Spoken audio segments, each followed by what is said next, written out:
जय माता की जय। श्री महाकाल माँ भगवती आप सभी के दुखों को दूर करें और अपना आशीर्वाद बनाए रखें। आज मैं आराम से बैठ के वीडियो बना रही हूँ। उस दिन मैंने काम करते करते वीडियो बनाई थी, फिर मैं सुन रही थी ना, तो वो बहुत जल्दी स्पीड मैंने उसमें खींची हुई थी और साफ भी नहीं थी वॉइस, है ना। तो आज मैं आपको बताती हूँ कि जो एक साधक होता है ना, तो कई लोग आपने देखे होंगे, कई साधक कहते हैं हमारे पास काली है, हमारे पास दुर्गा है, भैरव बाबा जी है, ये है वो है। तो उसके बावजूद कहने के होने के बावजूद भी वो लोग का जो मतलब लिविंग स्टैंडर्ड होता है, घर का माहौल होता है, उनके पास पैसा वगैरह जैसे सारे ऐशो आराम की चीज़ें, गाड़ी बंगला, ये सब नहीं होता है, जबकि वो औरों को वो सभी चीज़ें दिलाने में सक्षम होते हैं और ख़ुद के पास नहीं होता। तो क्या कारण होता है? और हर कोई फिर कह भी देता ही है कि हाँ, खुद के पास तो है नहीं, वो क्यों इतने गरीब रहते हैं, ठीक है ना। तो ये जो भक्ताई की लाइन होती है ना, इसमें बहुत बहुत आपको ना नॉलेज रखनी पड़ती है। पहले पहले जैसे गांव होते थे ना, तो गांव में इतने इतने जिनको कहा जाता था कि सियाने, अब तो देखो ये चीज़ ना ओपन ही चल पड़ी है। हम भी कह देते हैं कि ये चल, मैं भी सोशल मीडिया में भी चल रही। पहले तो ये चीज़ें गुप्त रखी जाती थी और जो सब ऐसे ऐसा करते होते थे ना, उनसे लोग डरते थे कि ऐसा ना हो ये हमें ऐसे कर दे, ऐसा ना हो वैसे कर दे, ठीक है ना। अब तो ट्रेंडिंग में चला हुआ है ये सब चीज़ और ओपन ही चल रहा है। विद्याएं ओपन, शक्तियाँ ओपन, दीक्षाएं ओपन, मंत्र ओपन, मतलब कि सब कुछ ही ओपन हो गया। जो गुप्त रहस्य और गुप्त विद्याएं होती थी ना, वो सब ओपन ही हो गया, ठीक है। तो ऐसा नहीं है कि ये गलत बात है, गलत सिर्फ एक इंसान होता है, इंसान होता है और कोई भी आंकलन नहीं लगा सकता कि कौन किसकी पूजा कर रहा है और किसके पास क्या है और कौन कितना अच्छे कार्य कर रहा है, कौन कितने गंदे कार्य कर रहा है। वो तो देखो जब अंतिम समय आता है ना, जब आपका और जब आपके पापों का और पुण्यों का जब खुलासा होता है ना भगवान का, तो अंतिम समय में आपके मृत्यु उपरांत ही आपको पता चल जाता है कि आपने ज़िंदगी में कितने लोगों का अच्छा किया और आपने कितना बुरा किया है ना। जब आप प्राण त्यागते हो तो आपकी सारी अवस्था वहाँ नज़र आ जाती है, ठीक है ना। और अगर आप अच्छे कार्य करते हैं तो प्रभु का पुष्पक विमान आपको लेने आता है और आप महज एक हिचकी में अपने प्राण त्याग देते हैं। ये होता है अच्छे और बुरे कर्मों का। लेकिन साधकों के साथ बहुत ही कम ऐसा होता है। कई लोग साधक बहुत बुरी तरह भी मरते हैं, मैंने तो सुना है, मुझे नहीं पता। हर कोई ऐसे कहता है कि इन लोगों की बहुत गंदी मौत होती है। तो मैं तो यही कह सकती हूँ कि देखो, गलत करेंगे तो गलत होगा, पर प्रभु की बंदगी करते हैं तो मैं नहीं कह सकती ऐसे कि ऐसे होता है, क्योंकि हमने अपने बुज़ुर्गों को देखा है। मैंने अपनी दादी को हमेशा प्रभु भक्ति में विलीन होते हुए देखा है। तो मेरी दादी खुद नहा धो करके ऐसे जैसे समाधि की अवस्था में व्यक्ति बैठा होता है, थोड़ा सा दीवार के साथ सहारा लेकर के, इतने अच्छे प्राण उन्होंने निकाले हैं। तो हम ये सोचते हैं कि जो अच्छा करता है अच्छा ही होता है और बुरा करता है बुरा ही होता है, क्योंकि ये महज सुख थोड़ी दिनों का होता है। ये चीज़ें, ये पैसा, ये बेईमानी, ये दुराचारी आपको कुछ समय सुकून देती है, बट लाइफ टाइम सुकून नहीं देती है। इसलिए अपना शुरू से ही ऐसा रखिए कि हमको कुछ ना भी मिले पर हम कभी गलत नहीं करेंगे, ठीक है। तो मैं आपको बताती हूँ कि ऐसा क्यों होता है, ऐसा क्यों होता है। देखिए, कई बार तो लोग इतने सीधे होते हैं, गाँव में तो लोग इतने पहुँचे हुए होते थे कि उनके पास इतनी इतनी विद्याएं होती थी कि वो साक्षात्कार उन्होंने देवी देवताओं का किया होता था। देवता खुद कह कह के पटक पटक के सिर उनके घर में कहता था कि मुझे अपनी शरण दे, संसार का भला कर, नहीं तो मैं तेरा अनिष्ट करेगा। हमने खुद के अपने गांव में ये अपनी आंखों देखी अवस्थाएं देखी है कि देवता खुद बोलते हैं कि संसार का भला करना। जो ऐसे देवता होते हैं ना, वो कभी बुरा नहीं करते हैं। बुरा वो किस कंडीशन में करते हैं? बुरा सभी कर लेते हैं। किस कंडीशन में करते हैं? अगर उसके साधक को, उसके बच्चे को, उसके सेवादार को, उसकी सवारी के साथ अगर शरारत की जाती है तो पूरा नस्तो नाबूद कर देते हैं वो उसको, जो उनको ऐसे परेशान करता है, ठीक है। कोई बचा ही नहीं सकता उनको, जिनके पास उच्च कोटि के देवता होते हैं और उसके साधक के साथ गलत क्रिया की जाती है, ठीक है ना। तो अब जैसे कई लोग कार्य करवाते हैं, ठीक है, कई लोग तो ऐसे होते हैं बेचारे, कुछ भी गांव में तो कुछ लेते ही नहीं है, ऐसे लगा देते हैं, झाड़ लगा देते हैं, चला तू दुखी आ गया। क्यों? जब किसी के पास शक्ति होती है ना, सवारी होती है ना, तो उसके अंदर ऑटोमेटिक ही वो भाव ना क्रिएट होने लग जाते हैं। अभी जैसे मैं दरबार में होती हूँ ना, तो मुझे सभी कहते हैं दीदी तुसी बहुत ज़्यादा सीधे हो, दीदी तुसी इदां तुहानूं लोग तंग कर दूंगे, दीदी तुसी कुछ बोलिया करो, कुछ लिया करो, तुसी इन्ना वड्डा काम करा, इन्ना बड़ा उहदे पर भूत प्रेत पिशाच था, तुसी कड्डिया, तुसी कहो इन्हां नूं तुहाडा शरीर है। मेरे को सारा कुछ एक्चुअली यहाँ पंजाबी बोलते तो मेरे को भी आती है बोलनी, तो मैं बोल रही हूँ, तो मुझे बोलते हैं, लेकिन उनका जो मन है, उनका मन अभी सांसारिक है, ठीक है। अब जब हमारे साथ देवता होता है ना, तो ऑटोमेटिक ही आपके अंदर ना सेवा के भाव हो जाते हैं, दान के भाव हो जाते हैं, किसी का बुरा नहीं करने के भाव हो जाते हैं, बेईमानी से पैसा मारने की या गरीबों को हड़पने की, मतलब कि जो भी ये गलत क्रियाएं होती ना, वो ऑटोमेटिक आपके अंदर समाप्त होने लग जाती है। क्योंकि जब आपके अंदर मैल ही नहीं रहेगा, बुरा विचार ही नहीं रहेंगे, तो ये अपने आप ही ख़त्म हो जाती है। पहले जैसे प्राचीन परंपरा में आप देखिए गांव में तो यही सब चलता था, वहाँ बहुत कम लोग डॉक्टर के पास जाते हैं, एकदम कह देते हैं कि जा वहाँ पे जाया, वो उससे झाड़ा लगाया, वो तो एक महज इस चीज़ को झाड़ा ही बोलते थे। पहले पहले जब मुझे लोग बोलते थे ना झाड़ा, तो मुझे बड़ी शर्म आती थी, मैं बोलती थी हाय मैं इस चीज़ की कितनी पढ़ाई कर रही हूँ, एक हिसाब से ये पढ़ाई होती है। उसके बाद हम उसको हील करते हैं अपनी ऊर्जा से। अब मैं तो उसी स्तर से बात करूँगी ना जो मेरा स्तर है। तो जैसे मुझे कोई कह देगा आजा झाड़ा लगा दो, मेरे बच्चा उल्टी मारा चला ज़्यादा, मैं फिर सोचती थी हाय राम ये क्या काम है, कैसे इस इतनी बड़ी, मतलब कह सकते हैं कि इतनी बड़ी पोस्ट को लोग क्या बना देते हैं ना।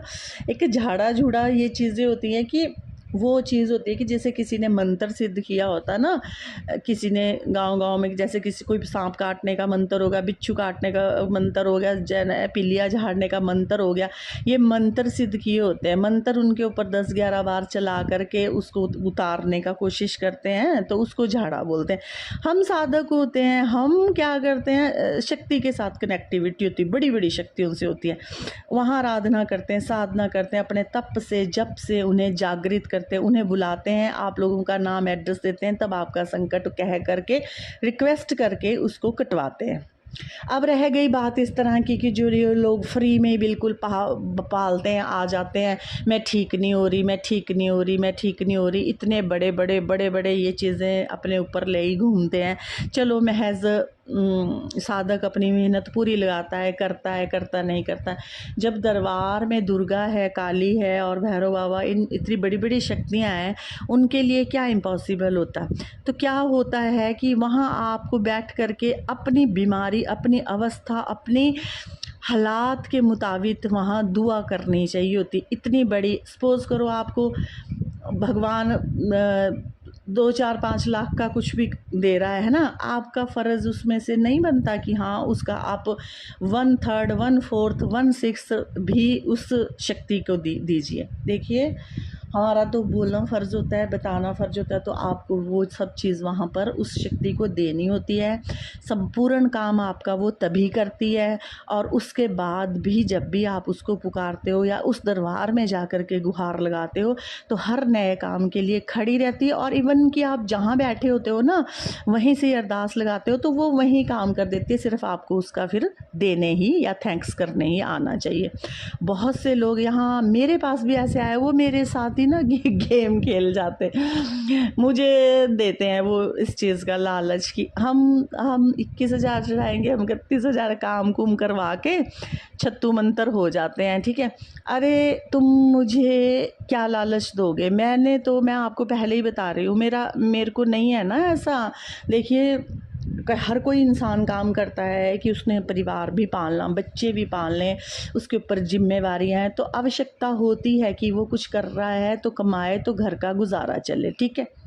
आप मुझे देख ही रहे होगे कि मुझे नहीं चलाना घर का गुजारा, और भगवान की कृपा से मेरे तो खुद के हस्बैंड को भी नहीं ज़रूरत है कि वो काम करें, ठीक है। बाप दादा की पुश्तानी कमाई है, जद्दी है, जायदाद है, बैठे के सिर्फ खाना ही है, ठीक है। तो मुझे तो देखो क्या कोई लालच देगा कि हम आपको ये देंगे, हम आपको वो देंगे, मुझे उस चीज़ में लेंगे। मैंने तो लालच, आज तो मेरी उम्र फिर भी हो गई है, मैं समझदार, मुझे तो शुरू से ही लालच और ये चीज़ों में इंटरेस्ट ही नहीं है। मैं तो बहुत छोटे होते से ही भगवान की भजन में लिप्त रहती हूँ। भगवान के कार्य कराने के लिए मुझे थोड़ा सा लालच होता है कि हाय भंडारा अच्छा हो जाए, हाय ऐसा ना हो जाए देसी घी में हो जाए, हाय ऐसा ना हो जाए 4-4 सब्जियां बन जाए, 5-5 बन जाए, हाय जागरण हो जाए, कीर्तन, इन चीज़ों के लिए थोड़ा होता है। तो मैं सोचती हूँ चल वो माँ अपने आप करवाती है। तो आप लोगों का ये फ़र्ज़ होता है कि आप काम करवाने आ रहे, पहले तो फिर अपने भी और रखो ना। ऐसा कौन व्यक्ति है जो हर रोज़, हर चौथे दिन, हर 5वें दिन, छठे दिन आपके कार्य करेगा, और वो शक्ति जिसको वो भेजेगा वो कैसे कैसे कैसे आपका कार्य करेगी। वो एक एक चीज़, प्रत्येक चीज़ नोट करती है। मैं तो भूल भी जाती हूँ ना, पर वो नहीं भूलती है। यहाँ पूछना चाहिए दरबार में, संगत में, कि माँ ने हमें कैसे कैसे सब कुछ सिखाया है, कैसे कैसे बोला है, कैसे क्या करना, कैसे लेना, भोग लेना, कैसे क्या करना, ठीक है ना। फिर जो आपके ऊपर से शक्ति उतरती है उसका उतारा होता है, उसका होता है। तो आप महज वही सब करके ना, माँ भगवती का अगर आपको ना बोले ना तो आप वो भी नहीं करते। तो साधक पर आती है वो चीज़ें सारी, फिर उससे शक्ति साधक से नाराज़ हो जाती है, उससे नाराज़ हो जाती है। तो काम करना या आपके काम में जाना बंद हो जाती है। इवन कि साधक का भी कहना मानना वो बंद कर देती है। क्यों? आप लोग नौकरी कर रहे हैं, कोई भी आप नौकरी कर रहा है किसी के पास, आप बिना सैलरी से कर रहे हो कहीं, आपका पूरा महीना बीतता है और आप कैसे वेट करते हो कि मुझे 5 को मिलेगी, मुझे 7 को मिलेगी, और मिलेगी, ज़रूर मिलेगी, और कितनी आसें लगाई होती है आपने। और सैलरी ने जब आना होता है ना, उससे पहले ही आपने खर्चे गिनवाए होते हैं अपने, कि मेरा ये खर्चा है, मेरा ये खर्चा है, सैलरी आएगी तो मैं इसके इतने दूंगी, मैं उसके उतने दूंगी, ठीक है ना। तो ये देवी देवताओं का भी भैया जी ऐसा ही होता है सब कुछ, ठीक है ना।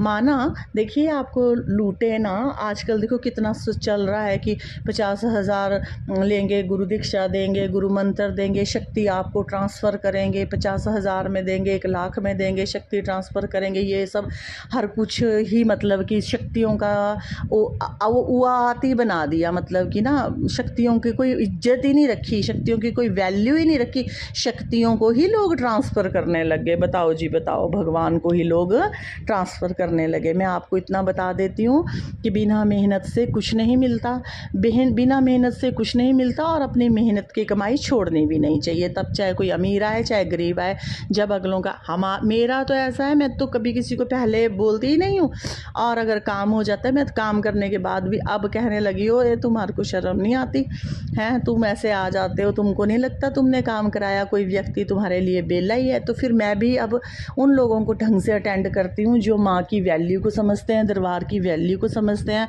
मेरी वैल्यू को समझते हैं, ठीक है ना। तो ऐसा ही करना पड़ता है, क्योंकि जहाँ तो होए ना 2, 4, 5, 10 आदमी, फिर तो बंदा सोचता है कि चलो कोई बात नहीं, इनको अगर घर से भी देना पड़ जाए कोई फ़र्क नहीं पड़ता। इतनी जनता का कौन कैसे करेगा, कैसे नहीं करेगा, ठीक है ना। आप उतारा करवाओगे ढंग से ना, आप माँ का भोग देगा, दरबार साधक को तो आपने देना ही देना, क्या होता है ना, ठीक है। तो इस चीज़ को थोड़ा सोच करके आया करें। ऐसे आपके लिए कोई फ्री के कोई भी कहीं भी जगह आपके लिए ऐसे नहीं खुले। आप जहाँ भी जाएंगे वहाँ आपको सिस्टमेटिक अपना अपना होता है, अपने अपने तरीके से कोई ना कोई बोलेगा ही बोलेगा ज़रूर। इस करके वो साधक ऐसे रहते हैं। मेरा इसलिए नहीं ज़्यादा मुझे फ़र्क पड़ता, मैं नहीं ज़्यादा किसी से लेती हूँ कुछ। क्यों नहीं फ़र्क पड़ता? क्योंकि मैं अधिक भजन करती हूँ। जब अधिक भजन जीवन में हो जाता है ना, तो नहीं फ़र्क पड़ता है। अगर आप उसमें से कह देते हैं ना कि एक समंदर में से अगर आप 2-4 बाल्टी अगर पानी की निकाल देते हो तो नहीं फ़र्क पड़ता है समंदर को। और अगर आप थोड़े बहुत किसी छोटे तालाब से नित्य नया निकालते रहोगे, नित्य नई बाल्टियाँ निकालते रहोगे, तो एक दिन वो तालाब सूख जाएगा, क्योंकि वो एक स्टोर किया हुआ तालाब होएगा, पानी होएगा, या बारिश से बना होगा तालाब, या जैसे मर्जी बना, वो बात हो जाती है। समंदर की बात ऐसी होती है कि जगह जगह से वहाँ नदियाँ आती हैं, जगह जगह से वहाँ नदियाँ आती हैं, उसमें पानी कभी कम होता ही नहीं है समंदर का। तो हमारा जगह जगह से नदियाँ आने का यही मतलब है कि मैं कम से कम महज 2 घंटे कीर्तन करती हूँ। प्रत्येक शक्ति दरबार में आती है, प्रत्येक हर तरह का जिसका ही भजन गाते हैं वो ही आते हैं, चाहे वाहे गुरु जी हो, चाहे पीर पैगंबर हो, चाहे देवियाँ हो, तो वो सभी मुझे आशीर्वाद दे करके जाती है, क्योंकि मेरा जीवन में भजन अधिक है। मैं कहती हूँ लोग भले ही चले जाएं वापस, लेकिन भजन मेरा अधिक है, भजन मेरा लंबा है, इसीलिए मैं भजन करवाती हूँ आप लोगों से, ठीक है। इसलिए हमारा स्तर नीचे ना जा कर के ऊपर होता है, ठीक है। तो हर कोई ये फैसिलिटी नहीं कर सकता अपने घर में। अब भजन वालों को बुलाएगा, उनको पैसे दें, कि ढोलक वाले को बोले उसको पैसे दें। फिर सबसे बड़ी बात है, पैसे की कोई प्रॉब्लम नहीं होती है, तो गाए किससे तो गवाए किससे, रोज़ रोज़, है ना। कोई भी नहीं करता किसी का काम फ्री में। मेरे को ये है, मुझे भगवान ने आशीर्वाद दिया है, चलो मैं टेढ़ा बिंगा जैसा है गा ही लेती हूँ, उनको रिझा ही लेती हूँ। उसके बाद वहाँ मैं किसी के भी सिर पर हाथ रख देती हूँ, कुछ भी बोल देती हूँ, कुछ भी कर देती हूँ, कुछ भी आशीर्वाद दे देती हूँ, वो ठीक हो जाता है। मेरा कुछ और बात है, पर अब ऐसा यहाँ भी नहीं होगा। मैं भी इतना नहीं किसी को भी ऐसे करूँगी। माँ भगवती का ठीक होने के बाद, मैं पहले तो किसी को किस चीज़ को कहती नहीं हूँ, ठीक होने के बाद जब तक आप अपना माँ भगवती का पहले नहीं करोगे, साजो संवार सारा कुछ, दोबारा अगली समस्या के लिए ना आए, ठीक है। मैं तो बोल रही हूँ सीधी बात, अब तो मैं ये इसमें ही बोल रही हूँ, ठीक है। क्योंकि ज़्यादा ना यहाँ आपसे कोई डिमांड होती है, कुछ नहीं होता है, शक्तियाँ मना कर देती है। दूसरी बार अगर आपने उनका नहीं दिया हो, आपका अगला काम करने के लिए साफ मना करती है, बिल्कुल ही साफ मना करती है, ठीक है। या फिर आप चौकियाँ भर सकते हैं, जो बिल्कुल ही गरीब है, दरबार में आ सकते हैं, बैठ सकते हैं, जिनको मैंने एंट्री दी होगी वो भी कीर्तन सुन के जल लेकर के अपने घर जा सकते हैं। ये नहीं होगा कि फिर आपने करना भी कुछ नहीं है और सबसे आगे आकर के 2-4 फ़ोटो भी साथ लेकर के आने, उनका भी पूछी जाना, 1-2 मोबाइल में भी लेकर करके आ जाना, और 1-2 बस ऐसे भी, है ना। तो ऐसे नहीं होगा, ठीक है, ठीक है। तो थोड़ा सोच समझ के जो भी वीडियो मेरी सुने तो सोच समझ के आए। रिश्तेदार सभी के ही होते हैं, तो आप अपना अपना देखिए। रिश्तेदारों की फ़ोटो लेकर के मेरे पास फालतू की वो लेने ना आए। लोग कंसल्टेशन के लिए भी इतनी वो करते हैं, बात तक करने की भी फेज रखते हैं, मैं कितना बोलूँगी, कितना किसी का देखूँगी, ठीक है। तो ये फिर आपको मैं शक्ति के बारे में बता रही थी। तो जैसे अब शहरों में ना ये कम जानते हैं लोग कि हाँ ये सब चीज़ होता है। ज़्यादा ही शहरों में क्या, ज्योतिष के पास चले जाएंगे, पामिस्ट्री में चले जाएंगे, ज़्यादा ही लोग मंदिर या गुरुद्वारे जाना शुरू कर देते हैं, वहाँ पाठ करना शुरू कर देते हैं। चलो उससे भी आप लोगों का पुरुषार्थ होता ही होता है, लेकिन ये नहीं है कि आपका वहाँ पे ना वो हो जाता है, आपका भी इस तंत्र काट नहीं होती है, वो थोड़ी आपको शांति मिलती है, थोड़ी दुख से निवारण हो जाता है। क्योंकि ये लाइन कुछ और है, और इसके द्वारा जीवन जिनका ख़राब किया होता है वो बहुत ही मुश्किल से सुलझता है, ठीक है। तो ये मेरा बस यही था वीडियो मेरी, बस ज़्यादा ना लंबी हो जाए ना, तो मेरा आपको बहुत सी बातें समझाने के लिए दिल तो करता है। सिर्फ आपको शक्ति को रिझाना होता है। आप किसी जगह को पकड़ लो, किसी शक्ति को पकड़ लो, किसी दरबार को पकड़ लो, जब आपको पता है कि यहाँ बहुत अधिक पावर है और हर बात महज बोलने से ही हो जाती है, तो उस शक्ति को खुश करना आप सीख लीजिए। किसी भी तरह शक्तियाँ कभी ज़्यादा नहीं मांगती आपसे, हज़ारों लाखों या से नहीं इंसान करते हैं आपके साथ दगाबाजी। शक्तियाँ तो थोड़ी प्रसादों में, थोड़ी चुन्नी लंगा चोली चूड़ी में भी खुश हो जाती है। माँ भगवती के तो बस 16 श्रृंगार ही बहुत है, इससे खुश हो जाती है, ठीक है ना। तो जिस भी शक्ति की आप साधक होते हैं, या जिस भी शक्ति को वो साधक पूजता है, उसका आदर सम्मान और साधक का कीजिए। तो देखिए आपका कभी भी कोई कार्य नहीं रुकेगा, शक्ति ही नहीं रुकने देती है। साधक तो फिर अपने आप ही करेगा ना, जब शक्ति मना ही नहीं करेगी, ठीक है ना। शक्ति और साधक की आपस में बातें होती है ना, तो वो आपके बारे में सब कुछ बताती है। शक्ति की आप ऐसे हैं, ऐसे तो सब कुछ बता देती है। तो अपना तन मन सब कुछ आप ठीक रखिए, और मेरी वीडियो मैं अब यहीं विराम देती हूँ। तो आई होप आपको ये वीडियो ठीक लगेगी, क्योंकि लंबी हो जाती है बस वीडियो। बाकी पर जो मेरे हृदय से जुड़े हुए हैं, मेरे करीब ज़्यादा हैं, वो मेरी वीडियो को फुल वॉच करते हैं, और ये सुननी भी चाहिए। इससे आपको, अब आप कह देते हैं हमें तो पता ही नहीं, बस हमें तो पता है। अगर पता नहीं है तो भैया वीडियो भी बना रहे हैं, तो अब कल को कोई ये कमेंट ना करे कि हमें तो पता ही नहीं। पता सब होता है, आप लोग जानबूझ के अनजान बनते हैं, ठीक है ना। अपने रिश्तेदारों के पास आप जाते हो, तब कैसे जाते हो सब नहीं पता होता आपको। तो ये माँ भगवती भी हमारी माँ है, ठीक है ना, दरबार है, ये भी हमारे पेरेंट्स है। तो जय माता की, जय श्री महाकाल। कुछ और नॉलेज मैं आपको लेके दूंगी हर चीज़ की कि क्या होता है क्या नहीं होता है, विधि विधान पहले आप जानें तो सही कि आप अपने जीवन को सुखमय कैसे बना सकते हैं। ठीक है, तब आप लोगों के काम रुकते हैं, अदरवाइज़ दरबार में सबके काम होते हैं। ठीक है, तो जय माता की, जय श्री महाकाल।